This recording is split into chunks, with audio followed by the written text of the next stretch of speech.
जय जगन्नाथ। आज मु सका रेडी होगी सब इटा मानक पानी पकई दूसरी जेहेतु मो पुओ को भी पानी लगे पसंद मत भी बहुत पसंद। तापर आमर इे चलता जो सिमेंट हेंगा जो सीट तैयारी होता आज आम सीट काम कम्प्लीट हो गला। बहुत खरा होता से बो इटा खरा चंचीला तो मुझे पाखे छता धरी पड़ी तो बो कहला तो जहाँ रेट हो तो आम बो तीन जन जा खटी करते। आमर आज नुआ लुगा आनी देख यहाँ बहुत सस्तार 230 लाख बढ़िया 3टा लुगा तो मत बहुत पसंद भी होता तो आम किनीपर आमर इे अजा पलि आसते जेहेतु नख काटे आसी पारना से भंगा घरे भी पलि आस बोले अजा अजा तुम पढ़ीज ना नाई नाई मुझे पढ़ी आमर सन्धार जाइलु जनकर भोजी थी जेहेतु आम घर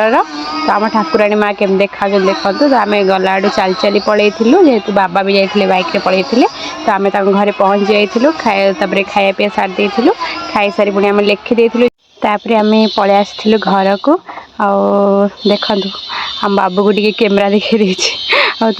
देखी दिंतु तो पुणी आम पलि आसलु आम घर को मो मिनी ब्लॉग सांग मैंने शेष कर रही सांग मैंने बाय बाय।